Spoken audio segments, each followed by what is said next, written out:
You don't need better colors, you need a better contrast. Stay with me in this video and I'll show you how that works. Let's roll the intro.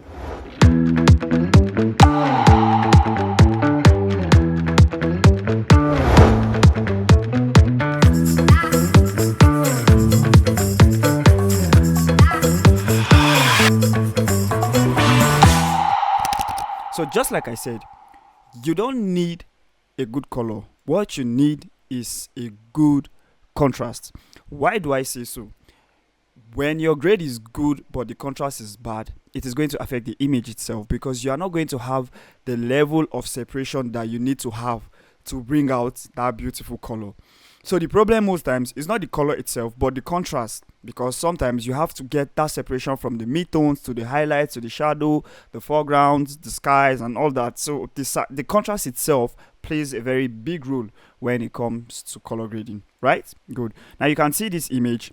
I have this graded already and this is what we have looking good. Like, this is a very good clean grade. If I put on my noise reduction to clean up everything, it's looking good. But let's take this node out completely.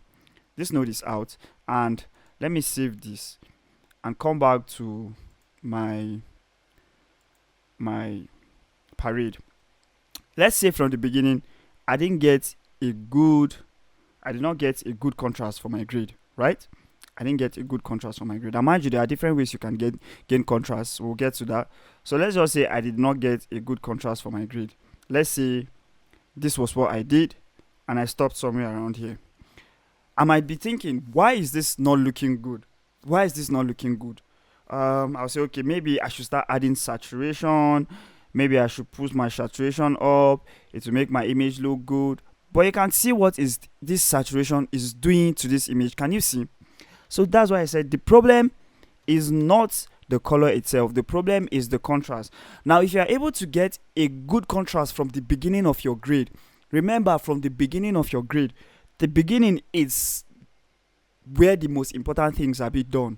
So if you are able to get a good contrast from your first exposure node, trust me, you've gone like 50 to 60% far in your work. And with my contrast, this is with a good contrast, this is what I have already.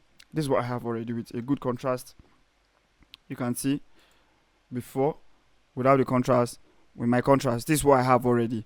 And then in this node is where I also did a little S-curve style of contrast. So if I put this on, you can see I use the editable spline to do this. So we do before, after. This is what we have. And this is before, after. I'm shaping the image, trying to create a separation from, see, the middle here is not tempered with, only the shadows and the highlights to make it soft. And this is what we have. And then not to forget that in my second to the last node, which is where I created the last contrast that helps to pop out this image, it's still the same concept using what? My curves. But you can see I decided to work on the shadows more.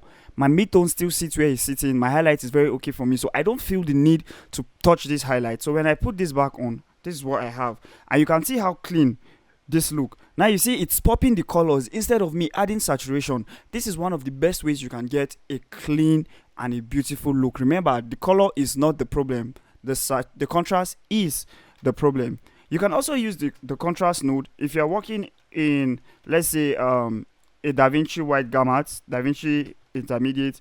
You can just come and use the middle grade number, the midpoint number. Let's go 0.336. This is good, and I can start boosting my contrast a little. Can you see? My midtones are still sitting where it's supposed to sit, but I'm trying to gain that good contrast. So before, after. Can you see that? Now I'll take this node off and put the node where I use my curves. Can you see? It's almost similar, but sometimes why I love using the curves is it gives me room to make my selections the way I want to and bring out a proper image. So just remember, just like I said, the color is not the problem.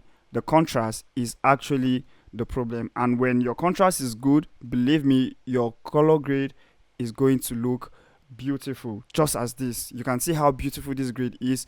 Very clean, simple, and you have this great looking this professional. So yeah, thank you once more for coming back to my YouTube channel. Make sure you hit the subscribe button, drop comment on topics you want me to talk about, and I'll create videos on that, and we can also share more knowledge here. I'll see you all in my next class. Thank you and goodbye.